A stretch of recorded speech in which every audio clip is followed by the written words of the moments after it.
에너지 산업, 에너지 산업에 대해서 말씀드리려고 하는데요. 네. 지금 말을 해도 되는 거죠? 네, 말씀하세요. 네. 일단 지금 재생에너지가 많이 이제 깔린다. 이런 건 모두가 다 알고 계실 거예요. 그렇죠. 일례로 이제 미국에서 지금 개발 중인 그 발전소들을 살펴보면 거의 이제 90% 이상이 재생에너지 발전소예요. 전부 다 태양광이던가 네. 아니면 풍력이라는 거죠. 아니면 배터리. 이게 왜 그러냐면요. 태양광과 풍력은 잘 아시겠지만 해가 떠야 발전이 되는 거고요. 바람이 불어야 발전이 되는 네. 거죠. 그러다 보니까 낮에 태양광에서 발전된 전력을 배터리에 저장했다가 저녁에 쓰는 이런 형태로 이제 바뀌고 있다 이렇게 보겠습니다. 그래서 이제 지금 차트를 한번 띄워주시면요. 지금 오른쪽에 차트에서 보시다시피 네. 재생에너지 발전소가 지금 저기 61기가로 되어 있는 내추럴가스, 천연가스 말고는 전부 다 이제 재생에너지 발전소로 개발이 네. 되고 있고, 그 다음에 오른쪽에 보시면 이제 이 비율이 거의 90%에 넘어가고 있다. 이렇게 보실 수 있어요. 이러다 보니까 다음 차트 하나만 더 띄워주시면요. 미국의 발전자산 용량 전망을 보면 재생에너지가 계속 늘 수밖에 없어요. 그렇게 되어 있는 거죠. 그런데 이거 다 아시는 얘기예요, 사실. 네. 다 아시는 얘기고 제가 오늘 재생에너지 투자하시라라고 말씀드리려고 나온 건 아니잖아요. 네. 재생에너지 투자는 어떤 때 하시면 되냐면요. 작년처럼 유가 오르고 에너지 네. 가격 올라서 재생에너지로 빨리 전환하려고 할 때 네. 모멘텀이 있을 때 하시면 됩니다. 그때 네. 하시는 거고요. 오늘은 여기서 제일 아래 깔려 있는 파란색으로 되어 있는 가스 발전이 미래가 어떻게 되느냐에 대해서 한번 말씀을 드려볼게요. 네, 이 보니까 재생에너지 비중이 좀 크다라고 말씀을 네. 주셨는데 가장 하단에 있는 지금 가스 발전을 또 얘기를 주셨잖아요. 왜 가스 발전이 앞으로 굳건하다 이렇게 보시나요? 아까 이제 말씀드리다 말았죠. 아까 말씀드린 게 이제 낮에 발전한 태양광 전력을 저장해서 저녁에 쓰는 게 지금 앞으로의 스키입니다. 이렇게 되는데 네. 그럼 만약에 장마철에는 어떡합니까?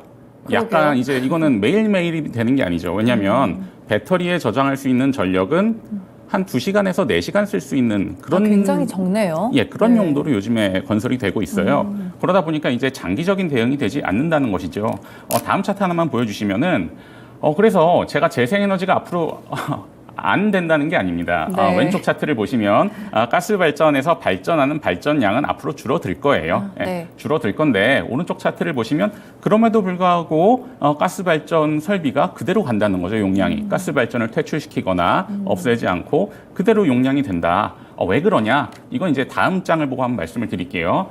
다음 장을 보시면 왼쪽 그래프를 보시면 이거는 중국의 2021년, 2022년에 이제 수력 발전량 그래프를 저희 색깔로 노란색, 그다음에 빨간색으로 표시해 놨고요. 네. 그다음에 전력 수요를 밑에 바 그래프로 표시를 해 놨습니다. 여기 보시면 중국의 그 남서부 지방으로 가면 샨샤댐 이런 댐들이 있지 않습니까? 네. 이름을 들어보신 그런 이제 수력 발전 자원들이 굉장히 많고 이런 수력 발전 자원에서 생산하는 전력이 그 지방에서 굉장히 중요한 부분을 차지하고 있어요.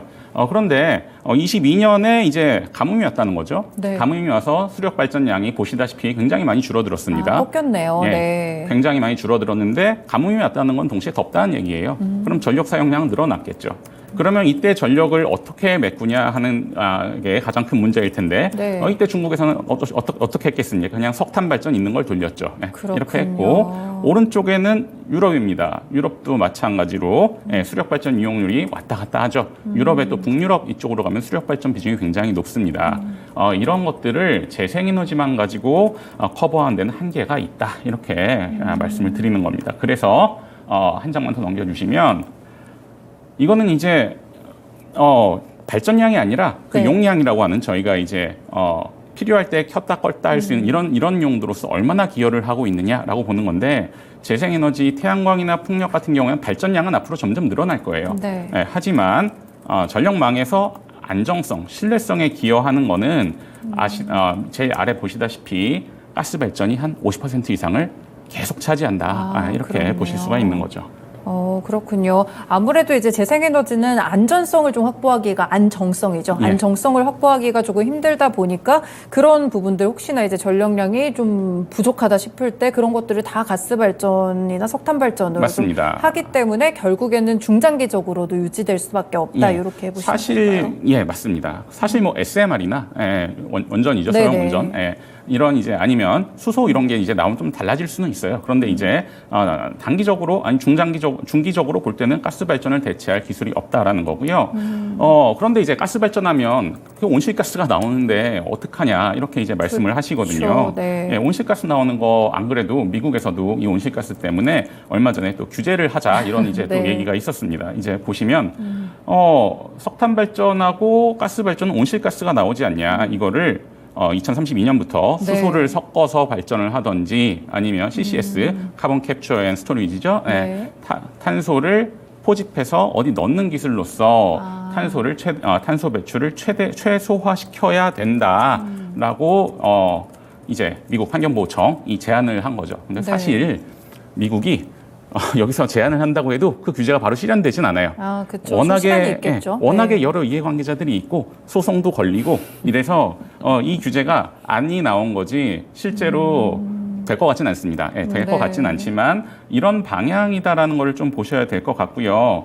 그렇게 된다면 만약에 수소 혼소를 한다라고 하면 가스 발전을 그대로 쓰면 되는 겁니다. 가스 발전 그대로 있는 데다가 수소를 넣어서 네. 발전을 하면 이산화탄소도 안 나오고 이렇게 되는 거죠. 그럼 가스 배관망은 어떻게 될까요?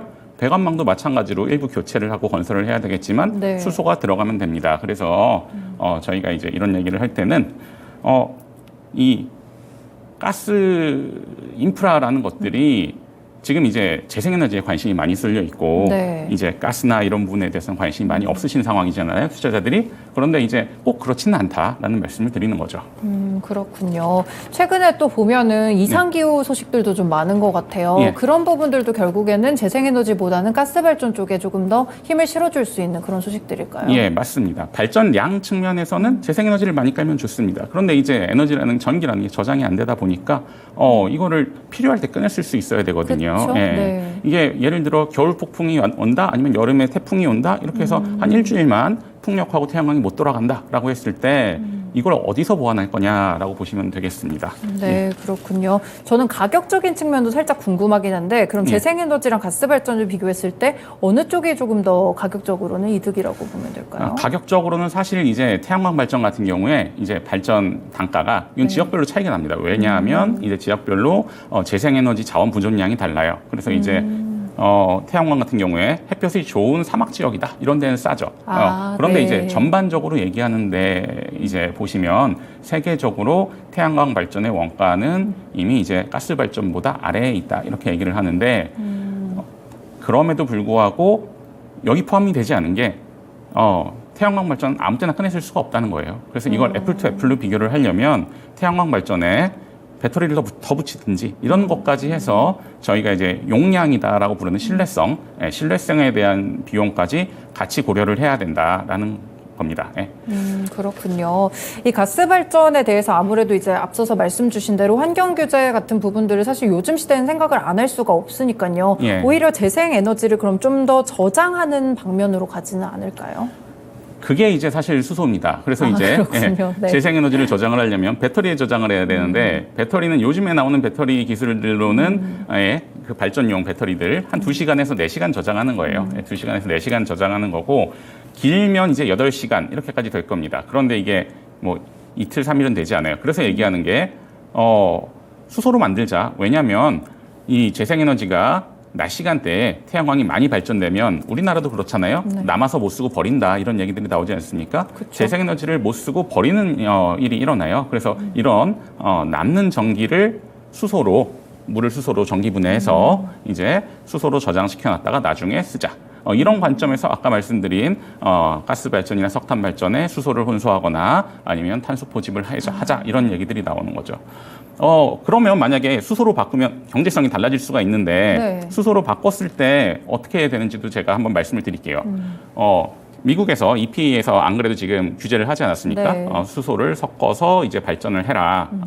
했으면 좋겠다죠. 했으면 좋겠다인데 이걸 이제 S&P에서 시뮬레이션을 했는데 시뮬레이션한 결과를 보시면 만약에 수소를 혼소하거나 탄소 네. 포집을 하게 된다면 석탄 발전은 경제성에서 따라갈 수가 없습니다. 석탄 발전은 안 그래도 지금 이산화탄소를 많이 배출하는 자원으로서 네. 계속 퇴역이 되고 있지만 더 빠르게 퇴역이 돼서 한 2040년 되면 미국의 석탄 발전이 하나도 없게 될 거예요. 아, 네. 그런 전망이 하나가 이제 S&P에서 시뮬레이션이 됐고요. 반면에 가스 발전은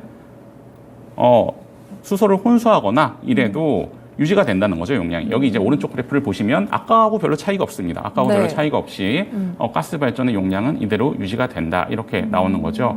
여기는 이제 미국 케이스만 넣어놨는데 유럽의 사례를 또 S&P에서 네. 시뮬레이션을 했을 때는 오히려 가스 발전이 더 늘어나야 된다라고 나옵니다. 왜냐하면 이 개통을 보완을 해줘야 되는 거죠. 그리고 생각을 해보시면 가스 발전이 항상 돌아가는 게 아니에요. 네. 말씀드렸다시피 저녁에 재생에너지가 모자랄 때, 그 다음에 기상이변이 생겨서 에너지가 모자랄 때, 이럴 때 이제 돌아가는 것들이 이제 가스 발전 자원이다라고 하기 때문에 뭐 수소를 쓰든 가스를 쓰든 발전을 해야 쓰고 발전을 해야 그렇죠. 이산화탄소가 네. 나오는 거 아닙니까? 예. 그런데 굳이 여기 있는 설비를 없앨 이유는 없는 거죠. 놔뒀다가 필요할 때 돌리고 이렇게 하면 되기 때문에 가스 발전이 유지가 된다. 단 수소가 되게 비싸요.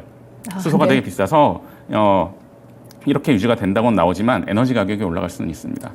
아까 말씀하셨다시피 물어보셨는데 경제성을 물어보셨는데 네. 수소가 지금 미국에서 2030년까지 1kg에 1달러를 만들겠다 이렇게 얘기를 하고 있어요. 네. 근데 이제 1kg에 1달러라는 거를 이제 생각을 해보면요, 이 한 7kg 정도가 돼야 우리가 가스는 MMBTU라는 단위로 많이 얘기를 하는데 네. MMBTU당 지금 한 3달러에 못 미치고 있거든요.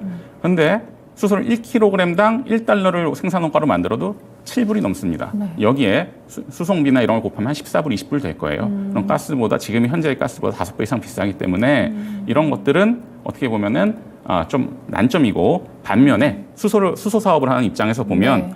이런 것들이 강제화가 돼야지. 지금 수소 산업을 하는데 가장 큰 문제점은 수요처가 없다는 거거든요. 예.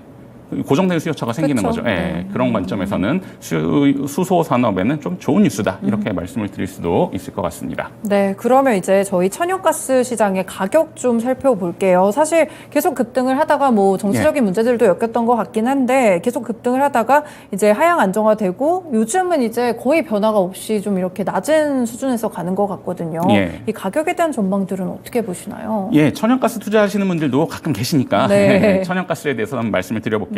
가격 그래프 먼저 이제 보여주시면 천연가스 가격이 작년에 굉장히 높게 올라갔어요. 맞아요. 그런데 사실 2010년대 초반에는 조금 높았다가 2010년대 중반이 되면서 셰일가스가 나오면서 많이 안정화가 됐다가 작년에 올라간 거거든요. 네. 작년에 이렇게 가격이 올라간 데에는 사실 수급적 요인하고 정치적 요인이 모두 고려가 됐다, 이렇게 볼 수가 있을 것 같아요. 네. 수급적 요인을 말씀을 드리면 코비드가 왔었잖아요. 코비드가 오면서 산업 생산이나 이런 게 줄어들면서 사실 소비가 줄고 소비가 준 만큼 동시에 공급도 좀 줄었어요. 네. 공급도 줄었는데 코비드가 풀리면서 수요는 많이 올라갔는데 이 가스를 채굴하고 이런 산업의 특징이 지금 땅을 판다고 바로 나오는 게 아니라 조금 시간이 걸리지 않습니까? 네. 조금 걸리다 보니까 생산량이 그걸 못 따라간 거죠. 생산량이 그걸 못 따라갔는데 거기에다가 이제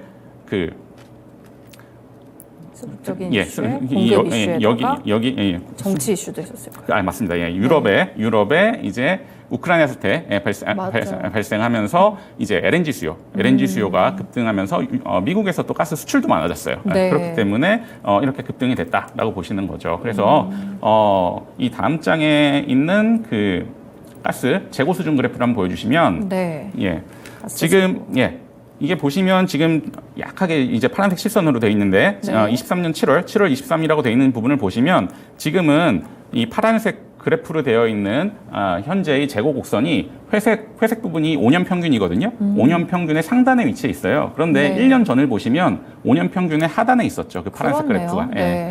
이 천연가스는 겨울이 되면 많이 씁니다. 난방을 해야 되기 때문에.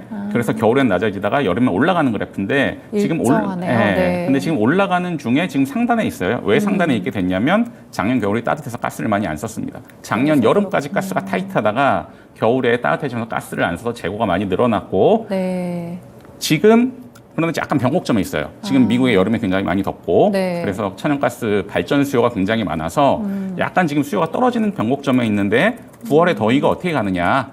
9월에 더위가 어떻게 가느냐에 따라서 이제 여기서 약간 바뀔 수가 있습니다. 그래서 지금 2.7불 정도 될 텐데요, 가스 가격이.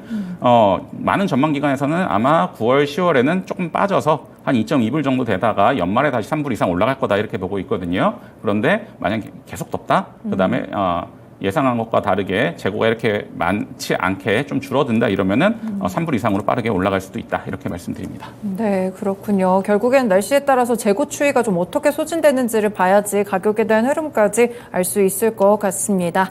네, 연구원님 오늘 재생에너지와 더불어서 가스 시장까지 전망 들어봤습니다. 말씀 고맙습니다. 네, 고맙습니다.